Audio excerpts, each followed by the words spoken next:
नमस्कार बच्चों, कैसे हैं आप सब। आशा करती हूँ आप सभी अच्छे होंगे, स्वस्थ होंगे, खुश होंगे और अपनी पढ़ाई भी अच्छे से कर रहे होंगे। तो जैसा कि आप सभी जानते हैं, मैं हूँ आपकी हिंदी की अध्यापिका और मैं स्वागत करती हूँ आप सभी का आईसीटी वर्चुअल क्लासरूम में। और आज हम यहाँ पर एकत्रित हुए हैं पढ़ने के लिए क्लास 8 की हिंदी। क्लास 8 की हिंदी में हम पढ़ रहे हैं अपनी वसंत पाठ्य पुस्तिका भाग 3 का पाठ क्या निराश हुआ जाए। तो इस पाठ में आपने देखा कि लास्ट 2 सेशन से हम इस पाठ को पढ़ रहे हैं और हमने इस पाठ में काफी सारी चीजें जो है पढ़ ली हैं, अभी तक समझ ली हैं।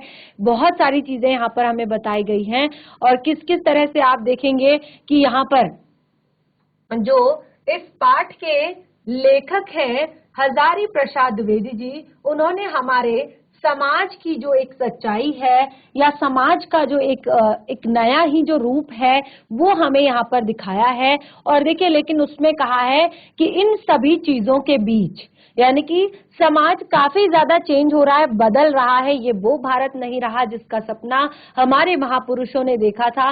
तो क्या आपको इस बात को लेकर एक निराशा अपने मन में बिठा लेनी है? क्या उसी निराशा के साथ आगे बढ़ना है? क्या आप उस निराशा के साथ आगे बढ़ सकते हैं? तो ये सारी चीजें यहाँ पर बताई हैं कि किस तरह से इन सभी चीजों को देखते हुए, सुनते हुए, समझते हुए, अनुभव करते हुए हमें कैसे उनके लिए एक अपने मन में जो आपके पॉजिटिव यानी कि सकारात्मक विचार हैं वो लाने हैं और फिर उन्हीं विचारों के साथ हमें आगे बढ़ना है। तो हम यहाँ पर 8 जो गद्यांश है लगभग पढ़ चुके थे, 7-8 गद्यांश जो है पढ़ चुके थे और उन सभी के सार भी मैंने आपको बता दिए थे। और लास्ट सेशन में जो हमने पढ़ा था उसे भी मैंने यहाँ पर रिवाइज किया था कि किस तरह से हमारे देश में एक तरह से धर्म, पहले क्या होता था कि देश में धर्म और को कानून से बड़ा समझा जाता था, यानी कि एक तरह से धर्म को बड़ा समझा जाता था। लेकिन अब यहाँ पर जो है जो सारी चीजें हैं वो बदल चुकी हैं, यानी कि अब कानून और धर्म में अंतर कर दिया गया है। और यहाँ पर कहते हैं कि धर्म को धोखा दिया जा सकता, धर्म को धोखा नहीं दिया जा सकता, कानून को दिया जा सकता है, ऐसा लोग सोचते हैं। ठीक है, देखिए, अगर हम इस तरह की विचारधारा रखने लगे, इस तरह की चीजें अगर हम सोचने लगे, तो क्या कोई भी नियम या कोई भी अनुशासन हमारे देश में रह पाएगा? और देखिए, मैंने आपको अनुशासन की महत्ता को बताया था कि जैसे आप स्कूल में होते हैं, अगर स्कूल में आपके लिए नियम ना हो, स्कूल में अगर आपके लिए अनुशासन ना हो, तो क्या आप वहां पर क्या चीजें सीखेंगे? आप कैसे आप नैतिक मूल्य सीखेंगे, कैसे आप सदाचार सीखेंगे, कैसे आप जीवन को एक तरह से अनुशासित तरीके से जीना आप सीखेंगे? तो आप देखेंगे कि स्कूल में हर चीज अनुशासन में होती है। जब आप सुबह आते हैं, वहां पर फिक्स टाइम होता है कि इस टाइम पे आपकी बेल बजेगी, इतने टाइम तक आपकी प्रेयर होगी और उसके बाद आपकी क्लासेस शुरू होंगी, इतने टाइम पीरियड का आपका एक क्लास होगा और उसके बाद फिर आपका इतने टाइम का ब्रेक होगा। उसके बाद आपने किस तरह से पंक्तिबद्ध होकर चलना है, कौन सा आपका गेम्स पीरियड है, कौन सा आपका एक तरह से हर चीज का जो है नियम होता है और उसी को हम फॉलो करते हैं, रेगुलरली फॉलो करते हैं। और यही बहुत सारी इसी तरह की नैतिकताएं, नैतिक मूल्य जो है हमें सिखाए जाते हैं कि हमें अपने घर पर जाकर अपने बड़ों का सम्मान करना चाहिए, उनकी बात माननी चाहिए, सुबह जल्दी उठना चाहिए, शाम को जल्दी सो जाना चाहिए, अपना पढ़ाई का टाइम टेबल बनाना चाहिए। ठीक है ना? तो बहुत सारी चीजें हमें बचपन में सिखाई जाती हैं। और तो ये चीजें यहाँ पर कहा है कि अगर हम देखिए, यही है एक अच्छे जीवन में, अगर आप अनुशासन नहीं रखते तो आपका जीवन जो है अस्त व्यस्त हो जाता है। तो वही यहाँ पर बताया कि कानून को धोखा दिया जा सकता है। देखिए, कानून बनाया क्यों जाता है? कानून बनाया जाता है अनुशासन में रखने के लिए, सबको सारी व्यवस्थाएं जो है सुचारू रूप से चलाने के लिए, कि अगर कोई कहीं पर कोई गड़बड़ी हो भी जाए तो उसको सबक सिखाने के लिए या उसको सजा देने के लिए। तो जैसे मैंने यहाँ पर बताया ना कि समाज में बहुत सारी चीजें, चोरी डकैती, जैसे हमने शुरुआत यहाँ से की कि जब हम सुबह उठते हैं तो हमारे हाथ में जब न्यूज़पेपर आता है तो हम देखते हैं कि हमारा न्यूज़पेपर पूरा भरा रहता है चोरी, ठगी, भ्रष्टाचार, शोषण, अत्याचार, हत्या और भी लूट मार। ठीक है, इन सभी चीजों से पूरा न्यूज़पेपर भरा रहता है। और ये एक दिन नहीं, आए दिन का, यानी कि रोज आप देखेंगे इस तरह की नई नई खबरें आपको दिखेंगी। तो उससे क्या होता है, एक तरह से हमारा जो विश्वास है, हमारा जो भरोसा है, वो क्या होता है, कहीं ना कहीं टूट जाता है, कहीं ना कहीं खत्म हो जाता है। हम भरोसा नहीं कर पाते किसी दूसरे व्यक्ति पर, किसी दूसरे इंसान पर। तो यही चीजें यहाँ पर बताई गई हैं कि कैसे हमने उन सब चीजों को साथ में लेकर, कि क्यों ये न्यूज़पेपर में दिए जाते हैं। पहले तो देखिए, हमने कहा कि किसी भी व्यक्ति को के जो एक तरह से व्यक्ति के अंदर गुण और अवगुण दोनों होते हैं, लेकिन उसके अवगुणों का बखान करना, उसके अवगुणों का रस लेना, उसके अवगुणों का आनंद लेकर उसका मजाक उड़ाना, ये गलत है। और सही चीज क्या है कि आप उसको सही करने की कोशिश करो। तो फिर देखिए, आपको लगेगा कि ये न्यूज़पेपर्स में क्यों देते हैं, तो इसके लिए भी हमने रीजन बताया कि इसका रीजन ये है कि जो ऐसे लोग हैं जिनके मन साफ नहीं है, जो ऐसे लोग हैं उनका, जो उन्होंने गलत तरीके से धन कमाया है, जो गलत तरीके से उन्होंने सम्मान इकट्ठा किया है, उसका पर्दाफाश हो सके, यानी कि वो लोगों के सामने आ सके कि ये किस तरह का व्यक्ति है। ठीक है, तो इसीलिए यहाँ पर सारी चीजें बताई गई हैं। और देखिए, यहाँ पर बहुत सारी चीजें मैंने आपको पढ़कर बताई थी कि किस तरह से जो हमारा देश है, यहाँ पर अलग अलग तरह के जो नियम है वो बनाए जाते हैं, और किस तरह से दोषों का पर्दाफाश करना भी बहुत ज्यादा जरूरी होता है। तो उसके बाद देखिए, अब यहाँ पर जो लेखक हैं वो बता रहे हैं अपने उन अनुभवों को, जहां पर उन्होंने कहा है कि समाज में ऐसा नहीं है कि इतनी सारी प्रॉब्लम्स हैं, इतनी सारी गलतियां हैं, इतनी सारी समस्याएं हैं, तो ऐसा नहीं है कि हमारे समाज में सच्चाई खत्म हो गई है, हमारे समाज में अच्छाई खत्म हो गई है, हमारे समाज में ईमानदारी खत्म हो गई है, ऐसा बिल्कुल नहीं है। उन्होंने बताया कि आज भी लोग जो है महिलाओं का सम्मान करते हैं, आज भी लोग किसी की जरूरतमंद की मदद करते हैं, आज भी लोग जो है एक तरह से दूसरों की हेल्प करने के लिए तैयार रहते हैं।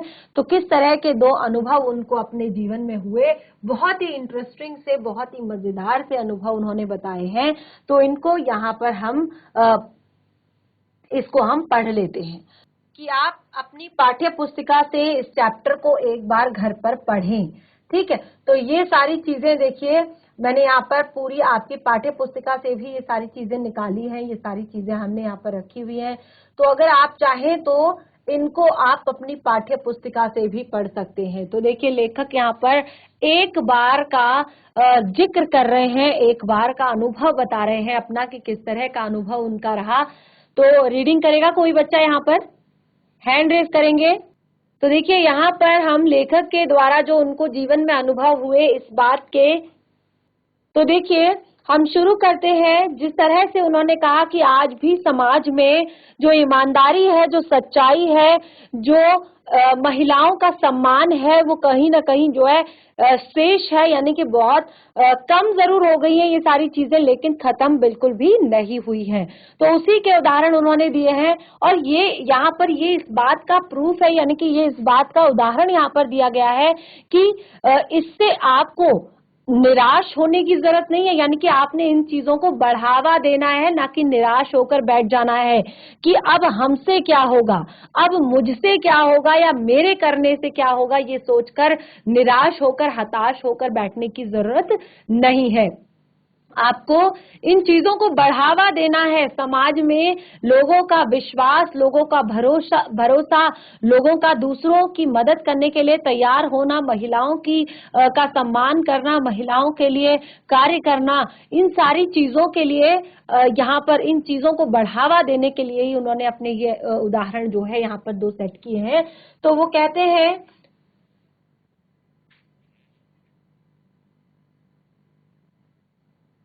एक बार की बात वो बताते हैं कि एक बार रेलवे स्टेशन पर टिकट लेते हुए गलती से मैंने 10 के बजाय 100 रुपए का नोट दे दिया। तो उनका जो टाइम था वो बहुत ही पहले का समय था, और उस टाइम पे रेल का जो टिकट होता था केवल 10 और 20 रुपए हुआ करता था। तो लेखक कहते हैं कि एक बार जब रेलवे स्टेशन पर वो टिकट खरीद रहे थे, तो उन्होंने गलती से 10 का नोट देने के बजाय, क्योंकि 10 का नोट देना था और गलती से 10 का नोट देने के बजाय 100 का नोट उन्होंने दे दिया था। तो और वो कहते हैं क्योंकि उस टाइम पे ये रहता है ना कि गाड़ी ना छूट जाए, सबको अपनी गाड़ी छूटने की जल्दी रहती है, तो लेखक ने के साथ भी यही हुआ। वो गाड़ी छूटने की डर से जो है फटाफट आकर गाड़ी में बैठ गए, जल्दी जल्दी आकर गाड़ी में बैठ गए।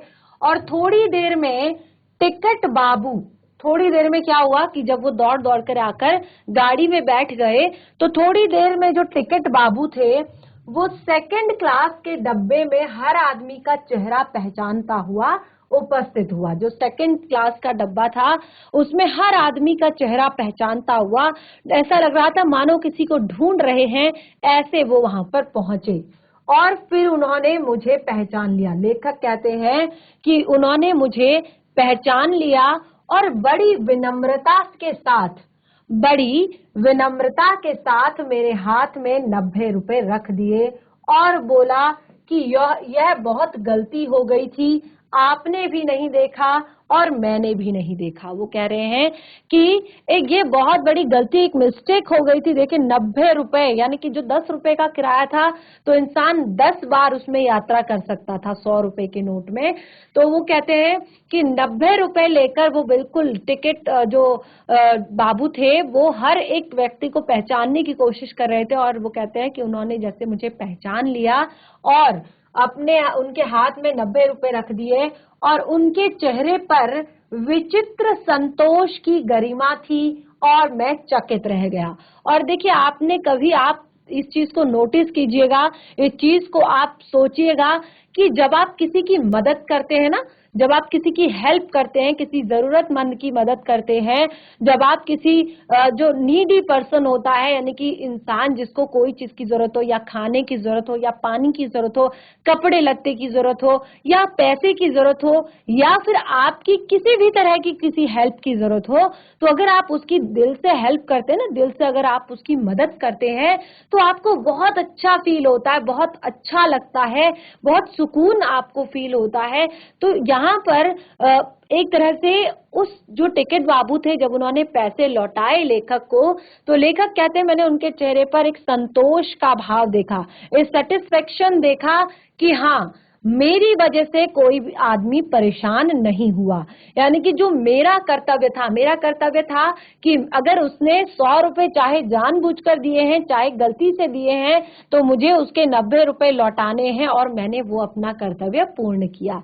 तो वो कहते हैं कि मैंने उनके चेहरे पर एक विचित्र संतोष की गरिमा देखी थी और मैं चकित रह गया था। वो कहते हैं मैं आश्चर्यचकित रह गया, क्योंकि ट्रेन बहुत लंबी होती है, आपने देखा है ना, और बहुत सारे लोग टिकट लेते हैं, बहुत सारे लोग अलग अलग जगहों का टिकट लेते हैं रास्ते में। तो ऐसा नहीं है, आप देखिए इतना तो कोई भी वापस आके ये नहीं कहेगा कि मैंने 100 का नोट दिया था, आपने मुझे 90 रुपए वापस नहीं किए। या फिर जो टिकट कलेक्टर होते हैं उनको भी इतना ज्यादा पता नहीं होता कि नोट आखिर किसने दिया, किसको लौटाया जाए पैसा, या क्या किया जाए। तो इस तरह की चीजें हुई।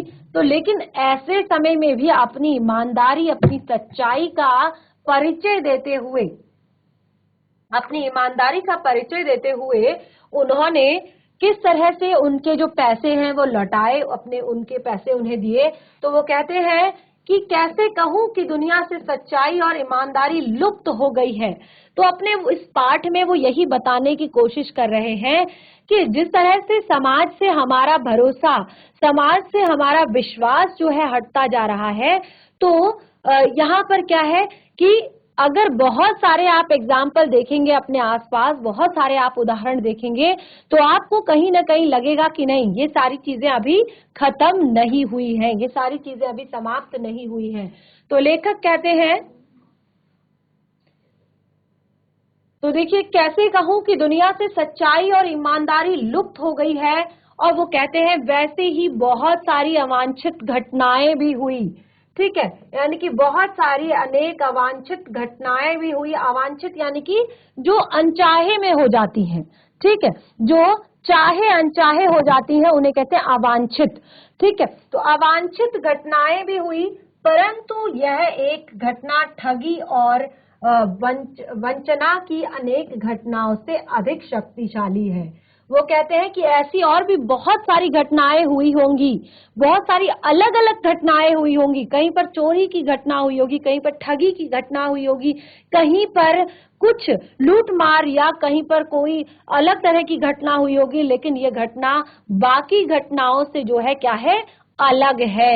ये घटना बाकी घटनाओं से अधिक शक्तिशाली है, क्योंकि ये समाज को एक पॉजिटिविटी, एक सकारात्मकता से ओतप्रोत करती है, सकारात्मकता हमारे अंदर लेकर आती है, विश्वास हमारे अंदर लेकर आती है। यानी कि इससे क्या होगा कि कभी किसी दूसरे पर्सन के साथ, कभी किसी दूसरे व्यक्ति के साथ यदि इस तरह की घटना होगी तो क्या होगा, वो किसी के बारे में बुरा नहीं सोचेगा, उसके अंदर विश्वास की भावना रहेगी कि कोई मेरी मदद करेगा क्योंकि मैंने किसी की मदद की है। तो इस तरह से विश्वास एक दूसरे पर बना रहेगा। अब वो कहते हैं, एक बार मैं बस की यात्रा कर रहा था। अब देखिए दूसरी घटना के बारे में यहाँ पर बता रहे हैं, और देखिए अगर आप चाहें तो इसका सार भी मैं आपको यहाँ पर क्लियर कर सकती हूँ। तो देखिए इस तरह से वो यहाँ पर मैंने आपको बताया कि क्या चीज हमने पढ़ी, तो वही सार यहाँ पर है कि एक बार लेखक रेल से कहीं जा रहे थे, और जब लेखक ने रेलवे स्टेशन पर पहुंचे और उन्होंने टिकट लिया तो गलती से उन्होंने 10 रुपए की जगह 100 रुपए का नोट दे दिया, और जाकर वो जल्दी जाकर डब्बे में बैठ गए। और क्योंकि टिकट बाबू को बेचैनी होने लगी कि किस तरह से मैं किसी का पैसा लूं, किसी की मेहनत का पैसा है, और किसी ने, देखिए जो हम इंसान, जो भी कोई इंसान जो है पैसा कमाता है तो वो बहुत मेहनत करता है उसके लिए। तो टिकट बाबू क्योंकि वो एक अच्छे और सच्चे और ईमानदार इंसान थे, तो वो हर इंसान को ढूंढते हुए, हर व्यक्ति को देखते हुए वहां जा रहे थे कि जैसे वो पैसे लौटा सके, और उन्होंने उन्हें पहचान लिया।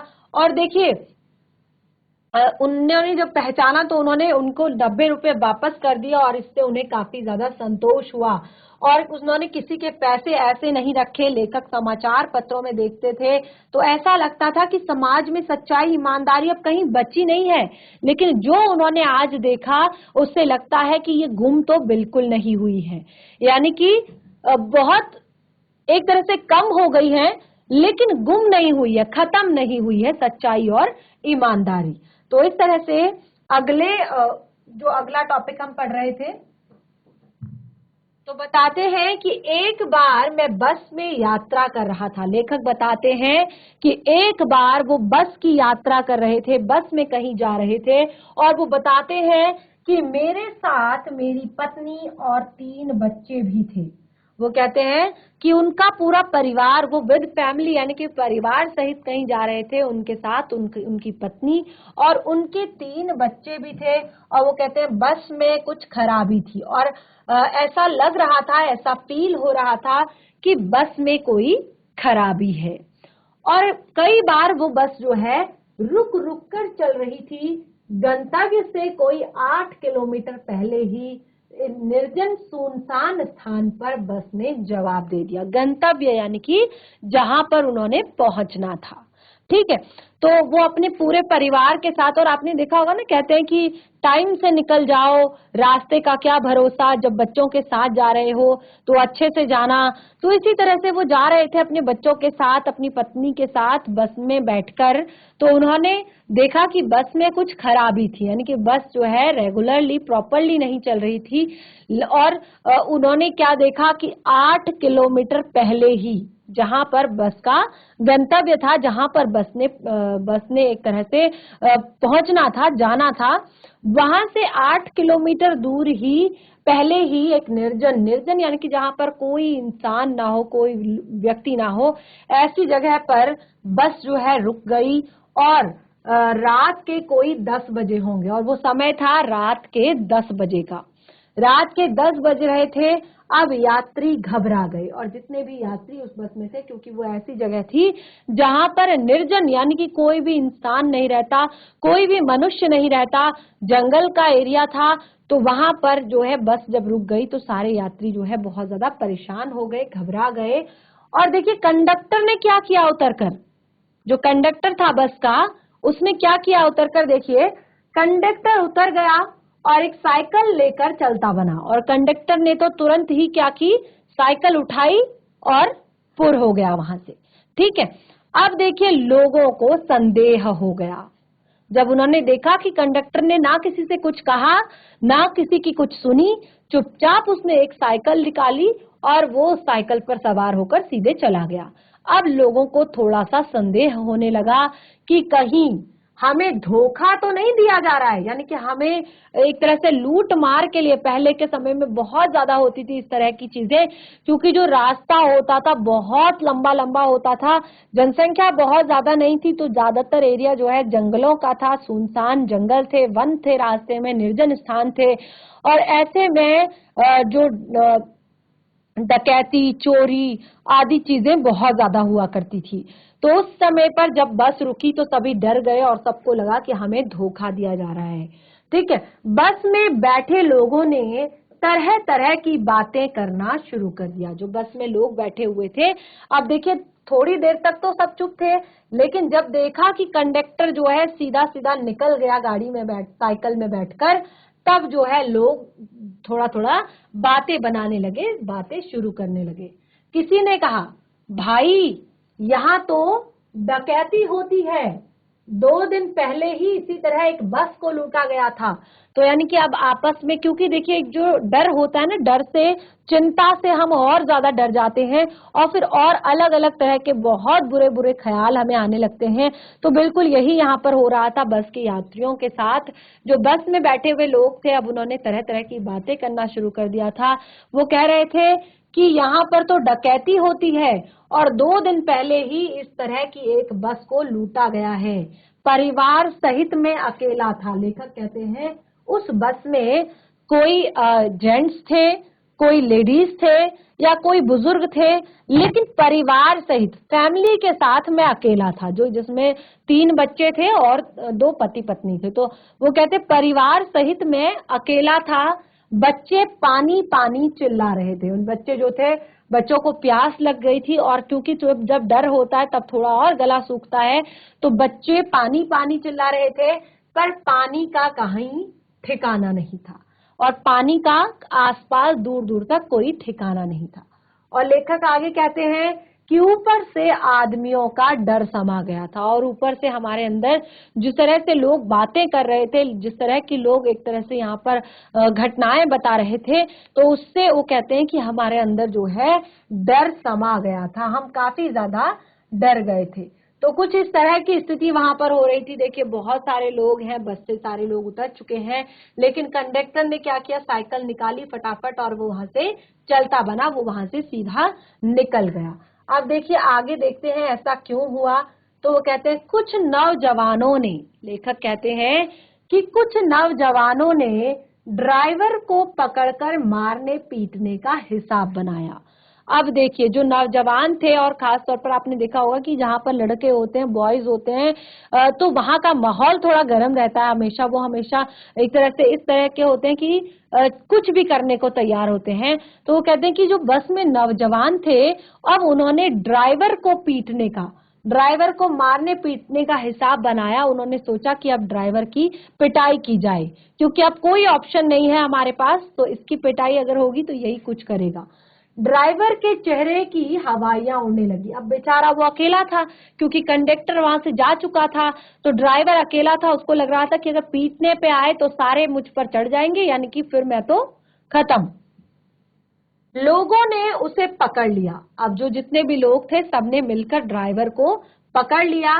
वह बड़े कातर ढंग से मेरी ओर देखने लगा। लेखक कहते हैं वह बड़े ही कातर ढंग से यानी कि दया दृष्टि से, कि मुझे बचा लो, इस दृष्टि से वो, लेखक कहते हैं, मेरी ओर देखने लगा और बोला, हम लोग बस का कोई उपाय कर रहे हैं, बचाइए, ये लोग मारेंगे। लेखक कहते हैं बड़ी ही कातर से, बड़ी कृपालु दृष्टि से, कि एक तरह से दया की दृष्टि से मेरी तरफ देखा कि मुझ पर दया करो, ये लोग मुझे मारेंगे और हम बस के लिए कुछ ना कुछ उपाय जो है वो कर रहे हैं।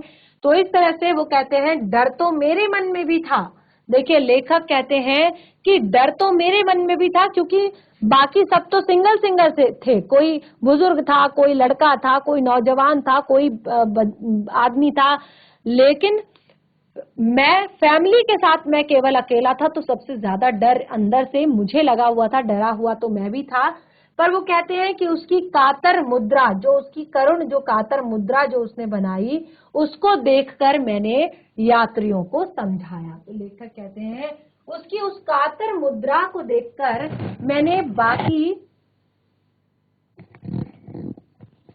मैंने बाकी यात्रियों को समझाया कि मारना ठीक नहीं है, परंतु यात्री इतने में घबरा गए और मेरी बात इतने घबरा गए थे कि मेरी बात सुनने को तैयार नहीं थे। लेखक कहते हैं कि जो यात्री थे बस के, वो इतने ज्यादा घबरा गए थे, इतने ज्यादा डरे हुए थे कि लेखक कहते हैं वो मेरी बात सुनने को तैयार ही नहीं थे, मेरी बात सुनना ही नहीं चाहते थे और कहने लगे इसकी बातों में मत आइए, ये भी धोखा दे रहा है और कंडक्टर को तो पहले ही डाकुओं के यहाँ भेज दिया गया है। तो यहाँ पर इस तरह से आपने देखा कि हमने यहाँ पर आज जो है काफी इंटरेस्टिंग जो है उदाहरण सबसे पहले यहाँ पर देखा कि किस तरह से लेखक को उस टिकट बाबू जो थे उन्होंने उनके पैसे लौटाए और ये एक प्रमाण दिया कि समाज में जो ईमानदारी है, सच्चाई है, वो भी खत्म नहीं हुई है। और दूसरा एग्जाम्पल तो हम यहाँ पर पढ़ ही रहे हैं, तो क्या कुछ होता है इसमें आगे कंटिन्यू करेंगे कि क्या सचमुच बस को डाकुओं के हवाले कर दिया गया है या फिर कंडक्टर जो है कुछ बड़ा उपाय करने गया हुआ है सभी लोगों के खातिर। तो बाकी के टॉपिक को कंटिन्यू करेंगे हम अपने नेक्स्ट सेशन में। तब तक के लिए धन्यवाद। आपका दिन शुभ हो।